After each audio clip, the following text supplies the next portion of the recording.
Good morning everybody. हमने अभी तक पढ़ा वैदिक काल। आज हमारा रहेगा उत्तर वैदिक काल। उत्तर वैदिक काल का समय काल 1000 ईसा पूर्व से लेकर 6000 ईसा पूर्व तक माना गया है। इसमें कुछ बदलाव हुए, जैसे आर्थिक बदलाव, सामाजिक बदलाव और राजनीतिक बदलाव। इसमें धीरे धीरे उनके व्यवहारों में भी बदलाव आया और उनकी सामाजिक स्थिति में भी बदलाव आया। अब राष्ट्र से क्या बनने लगे थे? प्रदेश बनने लगे थे। राष्ट्र का एक प्रदेश के रूप में प्रयोग होने लगा था। उत्तर वैदिक काल, उत्तर वैदिक काल के इन ग्रंथों पर मतलब कुछ हमारे पास ऐसे ग्रंथ थे जो वैदिक काल के बाद जो ग्रंथ लिखे गए, उन्हीं के ग्रंथों के आधार पर ही उत्तर वैदिक काल का समय काल निश्चित किया गया है।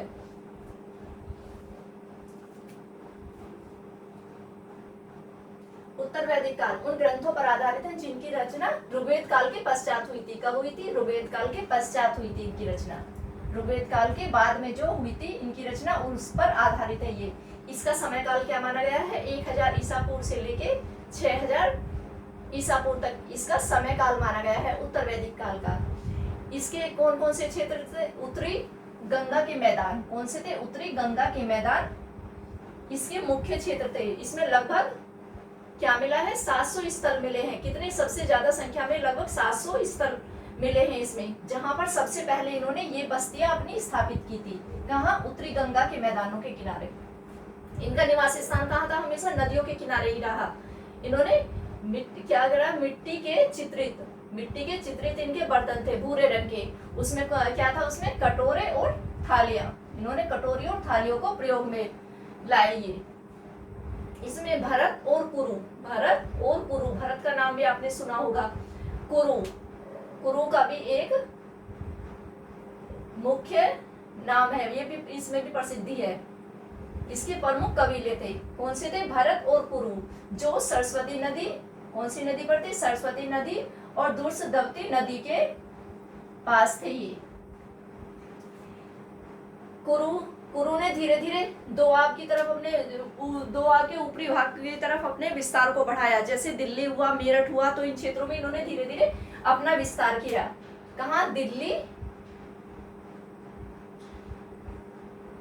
दोआब के उत्तरी भाग पर इन्होंने अपना अधिकार कर लिया। कुरुक्षेत्र क्या था? एक प्रसिद्ध जगह जो आज भी आप जानते हो हरियाणा में, ये। और हस्तिनापुर को, कुरुक्षेत्र और हस्तिनापुर को क्या बनाया इन्होंने? अपनी राजधानी बनाया, जो मेरठ के समीप है।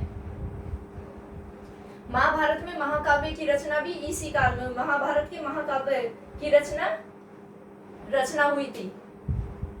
इसमें एक युद्ध हुआ था। एक युद्ध आपने भी देखा होगा, कौरवों और पांडवों के साथ का आपस में जो युद्ध हुआ था वो बहुत ही विनाशकारी युद्ध था। और इसमें लास्ट में क्या हुआ? इसमें लास्ट में कौरव की पराजय, क्या कौरव का वंश ही समाप्त हो गया था।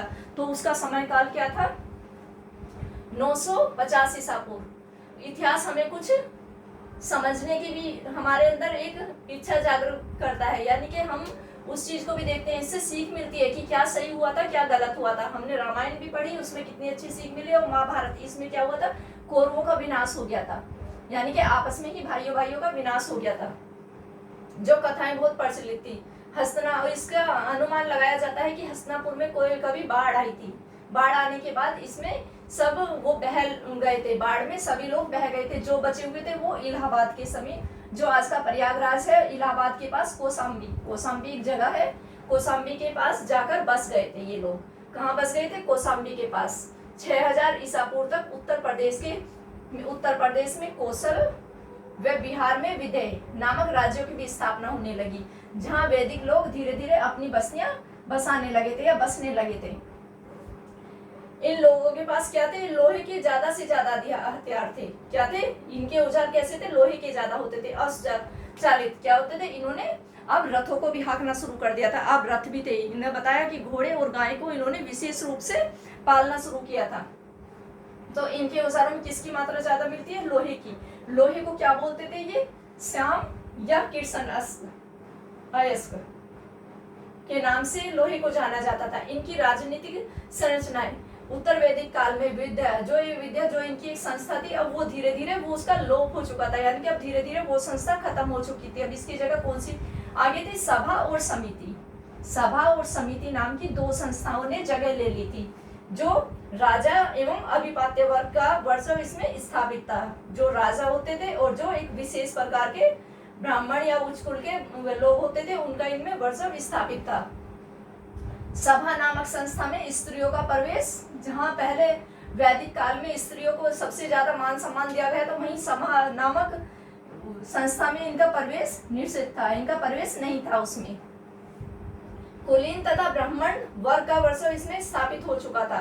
राष्ट्र शब्द का उल्लेख कहाँ मिलता है? उत्तर वैदिक काल में। हमने वैदिक काल में भी मिला, इस काल में भी मिलता है हमें उत्तर वैदिक काल में। इसमें अब राष्ट्र को किसके रूप में जानने लगे थे? प्रदेश के, प्रदेश या क्षेत्र के रूप में जानने लगे थे। पहले क्या था? कबीला था, अब ये क्षेत्र और प्रदेश स्थापित हो गए थे। राजा का पद, पहले क्या था? राजा का पद उसकी योग्यता के आधार पर निश्चित होता, अब उसका अनुवांशिक बन गया था। उत्तर वैदिक काल में राजा का पद अनुवांशिक हो गया था। अब राजा के बाद उसके ज्येष्ठ पुत्र, ज्येष्ठ मतलब जो उसका बड़ा पुत्र होता था, उसी को राज्य का अधिकार था, यानी कि वो बाद में वही राजा बनता था। अर्थवेद में हमें सभा और समिति, सभा और समिति जो इनकी दो संस्थाएं थी, उनको क्या बोला गया? प्रजापति की दो पुत्रियां, प्रजापति की इनको दो पुत्रियों का नाम दिया गया है। राजा की उत्पत्ति का सिद्धांत सर्वप्रथम हमें कहाँ से मिलता है? ऐतरेय ब्राह्मण से। कहाँ से? ऐतरेय ब्राह्मण में हमें राजा की उत्पत्ति का सिद्धांत मिलता है। शतपथ ब्राह्मण में हमें राज्य के 12 उच्च अधिकारियों की जानकारी मिलती है। किसकी मिलती है? शतपथ ब्राह्मण में हमें ब्राह्मण राजा के उच्च 12 अधिकारियों की हमें जानकारी प्राप्त होती है, जिन्हें रत्निक कहा जाता था। क्या कहा जाता? जिनको रत्निक कहा जाता था, जो उनके विशेष अधिकारी होते थे।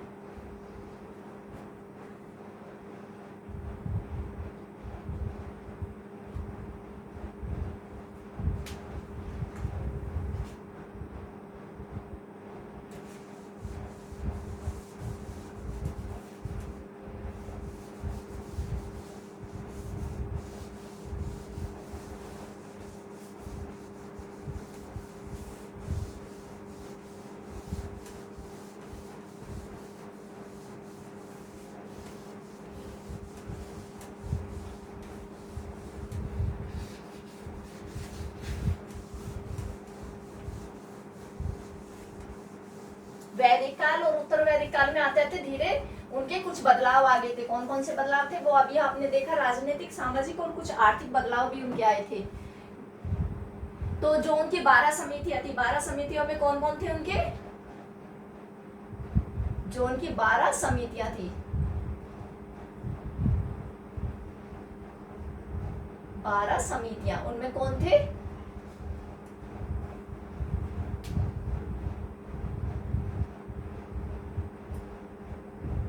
सेनानी,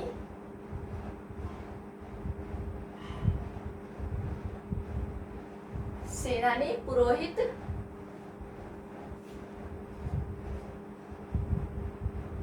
युवराज, महिषी। महिषी मतलब रानी होती थी। महिषी कौन होती थी? रानी होती थी। सूत, ग्रामीण। सूत कौन होते थे? उनके रथ को हाँकने वाले। ग्रामीण कौन होते थे? ग्रामीण का हमने वैदिक काल में भी जिक्र आया था। ग्रामीण कौन थे? जो कर को इकट्ठा करते थे, ग्रामीण।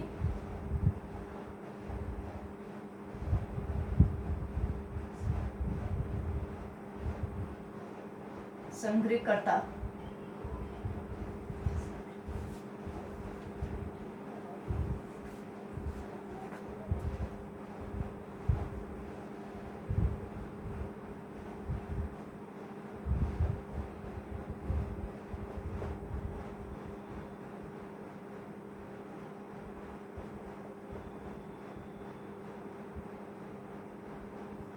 गोपी कर्तन, क्षेत्रपाल,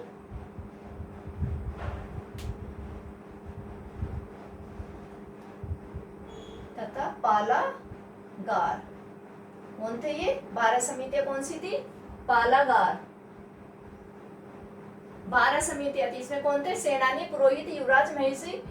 महिषी जो रानी को बोला जाता था, सूत, ग्रामीण, संग्रहकर्ता, भागदूत, क्षेत्रपाल, गोपी कर्तन तथा पालागार। सामाजिक स्थिति इनकी, ये कौन सी थी? इनकी राजनीतिक स्थिति। सामाजिक सामाजिक स्थिति में इनके में क्या क्या चेंज आया, क्या बदलाव आया? इसमें 4 वर्ण थे, इसमें 4 वर्ण थे। कौन से थे इसमें 4 वर्ण?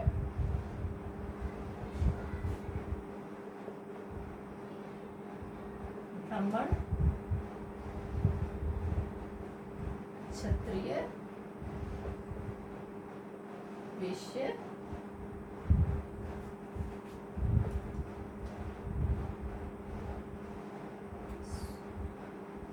शूद्र,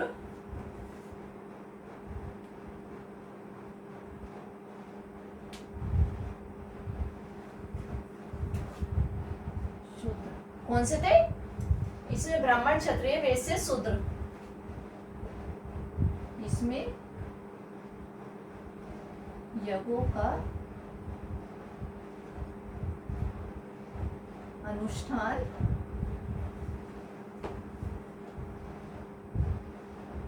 ज्यादा बढ़ गया था। किसका बढ़ गया था? यज्ञों का।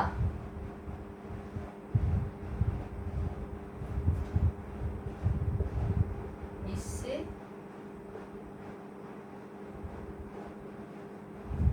ब्राह्मण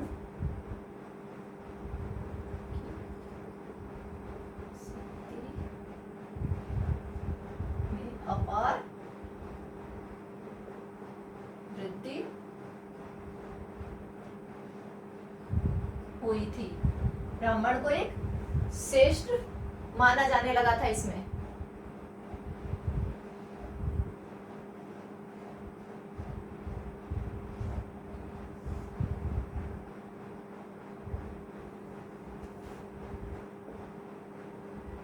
वैश्य को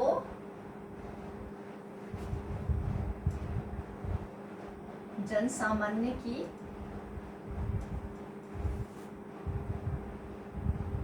कोटि में रखा गया था। किस में रखा गया था? जन सामान्य की कोटि में इनको रखा गया था।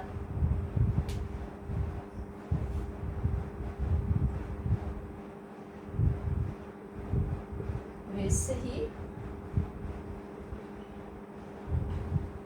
राजस्व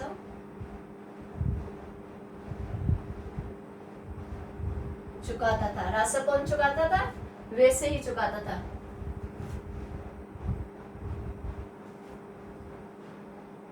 इनका कार्य कृषि, पशुपालन या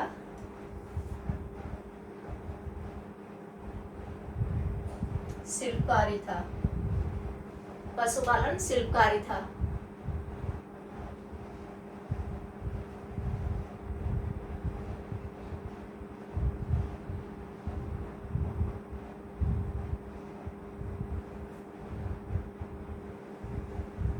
शूद्र को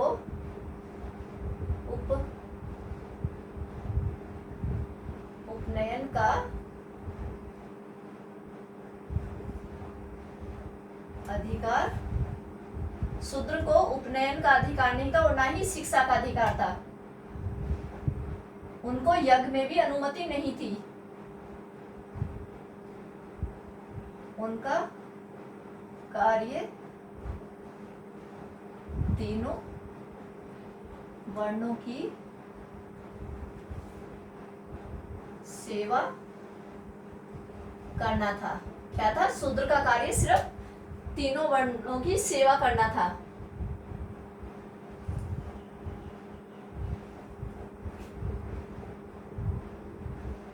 स्त्रियों का स्थान अब पुरुष से कहाँ था? पुरुष से नीचे था। अब पुरुष के समान उनका अधिकार नहीं था स्त्रियों का, जैसे ऋग्वेद काल में था। पर्दा प्रथा और सती प्रथा नहीं थी।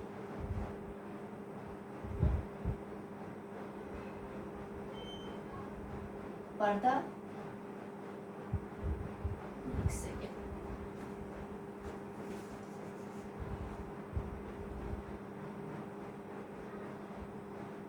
पर्दा प्रथा व सती प्रथा, सती प्रथा नहीं थी।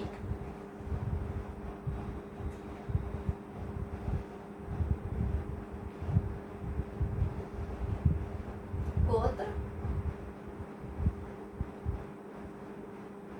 प्रचलित थे। क्या थे? गोत्र प्रचलित थे। एक ही गोत्र में विवाह करना निषेध था। एक ही गोत्र में विवाह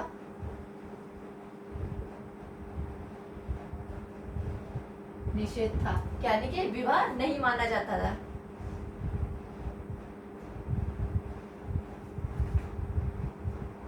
चार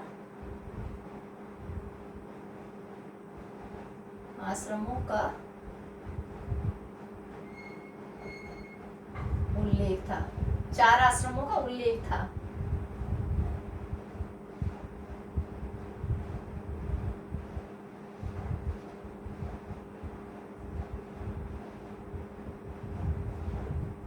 ब्रह्मचर्य,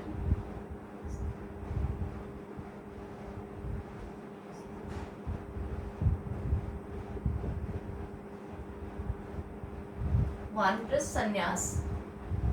कौन से थे चार आश्रम? ब्रह्मचार्य, गृहस्थ, वानप्रस्थ और संन्यास।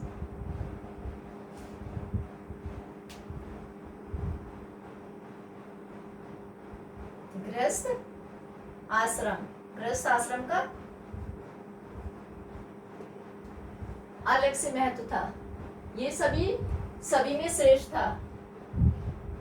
सभी में श्रेष्ठ था। क्या था? ये सभी में श्रेष्ठ था।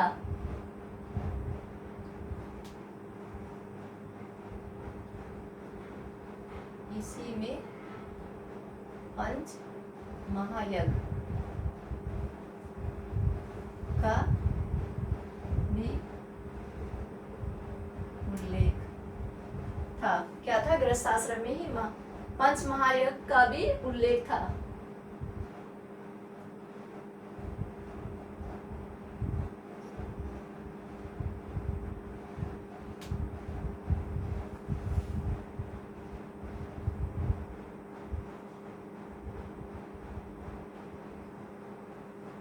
धर्म, अर्थ, काम से निर्वृत्त होना आवश्यक था गृहस्थ आश्रम में।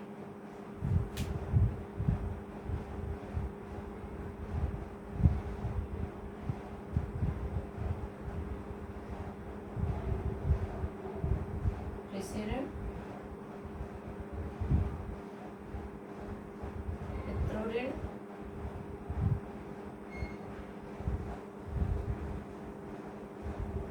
देव ऋण। इसमें कौन से थे? ऋषि ऋण, पितृ ऋण, देव ऋण।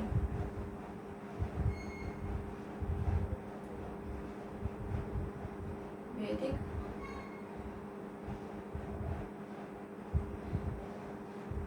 ग्रंथों का अध्ययन, पुत्र की प्राप्ति, यज्ञ कार्य,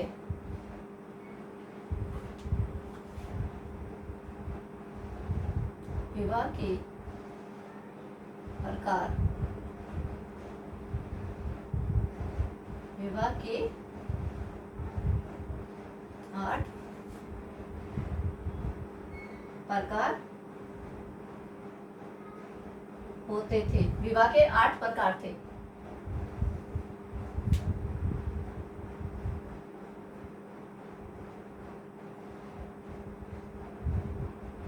ब्रह्म विवाह,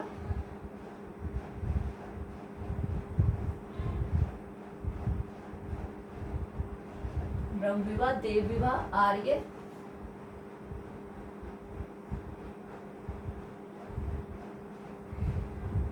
आर्य विवाह, प्रजापत्य,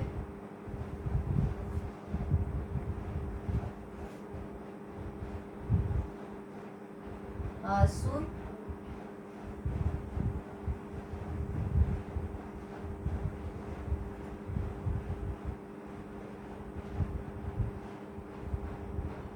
आसुर, गंधर्व,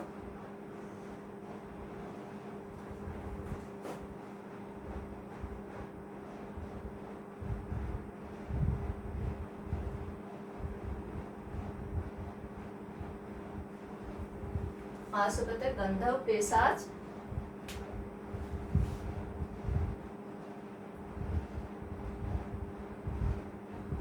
राक्षस।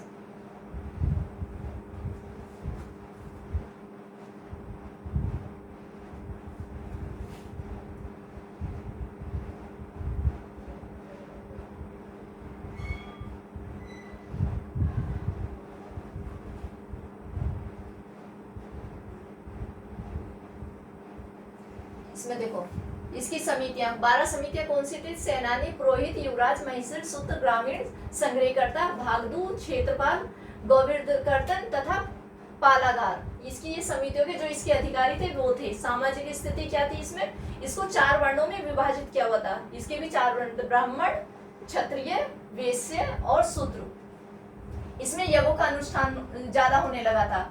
इसमें ब्राह्मणों की शक्ति बढ़ गई थी। यज्ञ होने से क्या हुआ? ब्राह्मण की शक्ति में अपार वृद्धि हुई। वैश्य कौन थे? वो जन सामान्य का कार्य करते थे, राजस्व भी चुकाते थे। उनका कार्य क्या होता था? पशुपालन करना, कृषि करना, शिल्प कार्य करना या व्यापार वगैरह करना। व्यापार का भी, वाणिज्य का भी उल्लेख मिलता है। इसमें इनको तीनों को उपनयन का अधिकार था। इनको क्या? शिक्षा और उपनयन का अधिकार था इन तीनों को। लेकिन जो शूद्र थे उनकी स्थिति अच्छी नहीं थी। उनको सिर्फ तीनों वर्णों की सेवा करने का ही अधिकार था। उसको उपनयन या पढ़ने लिखने का अधिकार नहीं था। स्त्रियों का स्थान क्या था? स्त्रियों का स्थान जैसे पुरुष के मुकाबले स्त्रियों का स्थान थोड़ा निम्न हो गया था। पर्दा प्रथा नहीं थी, सती प्रथा नहीं थी, बट उनको फिर भी सभा जैसी उसमें राज्यसभा में जाने का उसको अधिकार नहीं था। अब 4 आश्रमों का उल्लेख मिलता है। कौन से? ब्रह्मचर्य, गृहस्थ, वानप्रस्थ और संन्यास आश्रम।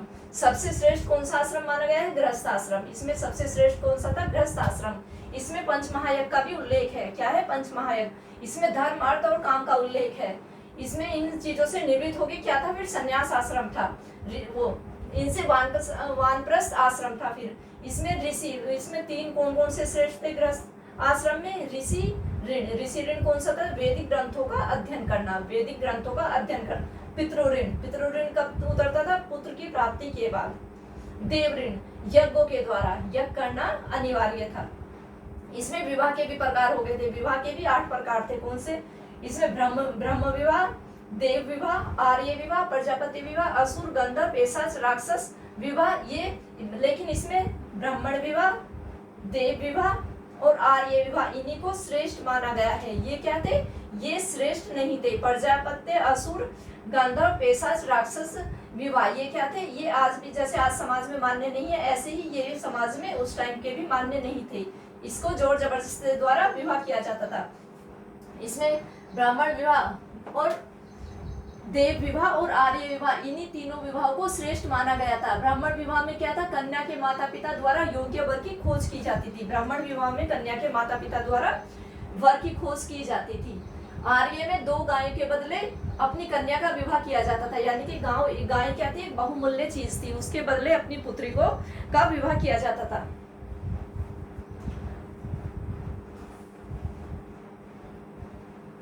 और देव विवाह। देव विवाह क्या था? यज्ञ करने वाले पुरोहित के साथ, जैसे यज्ञ करने वाले पुरोहित के साथ जब राजा या बड़े पुरोहित वगैरह होते थे तो उन पुरोहितों से क्या करते थे? अपनी कन्या का विवाह कर देते थे। 3 विवाह इसमें श्रेष्ठ थे। अब इनकी धार्मिक स्थिति, धार्मिक परिस्थिति इनकी क्या रही उस टाइम पे, उसमें भी कुछ बदलाव आए।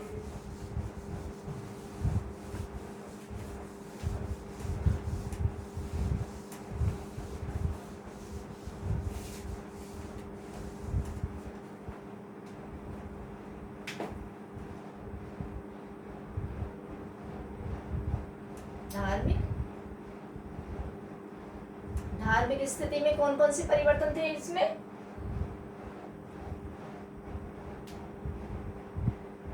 यज्ञ, इसमें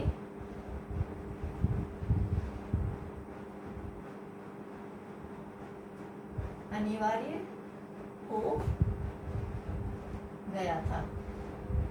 यानी कि अब यज्ञ को अनिवार्य रूप से बना दिया गया था। यज्ञ अब बहुत जरूरी था।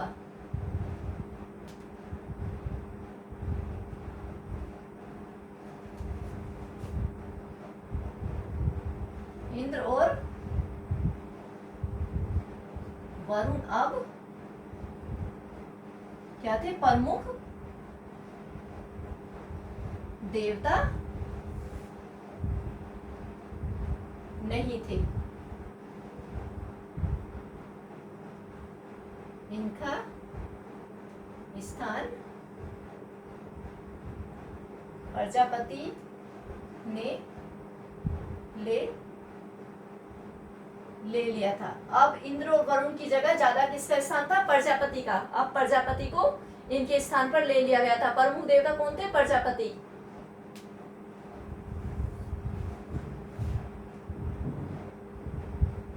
भूषण शूद्रों का देवता माना गया था। भूषण कौन था? उनको शूद्रों का देवता माना गया था। इसमें 16 संस्कार का भी अनिवार्य उल्लेख मिलता है। इसमें क्या थे? 16 संस्कार थे जो मनुष्य के जन्म से लेकर मृत्यु तक थे। आर्थिक स्थिति,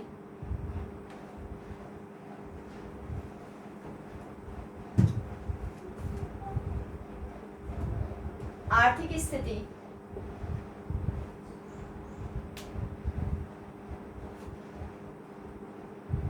कृषि, क्या थी इनकी आर्थिक स्थिति? कृषि, पशुपालन, ताम्र शिल्प।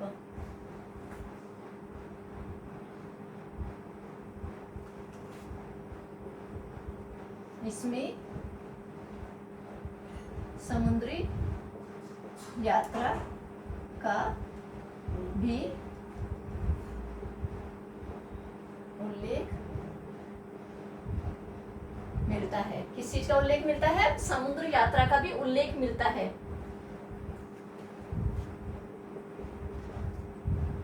वाणिज्य का भी ये संकेत है। क्या है ये? वाणिज्य का भी अब ये संकेत है। यानी कि वाणिज्य भी होता था, नई नई कलाओं का भी उदय हुआ, नई नई कलाओं का भी उदय हुआ था। क्या हुआ था? नई नई कलाओं का भी उदय हुआ था। अब इनकी आर्थिक स्थिति क्या हो गई थी? आर्थिक स्थिति भी इनकी इंद्र और वरुण की जगह प्रजापति को एक विशेष स्थान दिया हुआ था। यज्ञ इनके लिए अनिवार्य हो गया था। वाणिज्य वगैरह इन चीजों को भी अब इन्होंने बढ़ावा दिया था। समुद्री मार्ग से यात्राओं का भी उल्लेख मिलता है। तो इसलिए अब ये व्यापार इनका विशेष रूप से व्यापार होने लगा था। ये कृषि प्रधान थे, कृषि और पशुपालन। ताम्र शिल्प का भी इनका, तांबे के भी इनके और लोहे के भी अधिक मात्रा में इनके हथियार बनने लगे थे। इसमें 16 संस्कार अनिवार्य कर दिए थे जो जन्म से लेकर मृत्यु तक अनिवार्य थे। आज भी देखते हो आप ये अनुष्ठान, हिंदू धर्म में आज भी ये अनुष्ठान अनिवार्य है।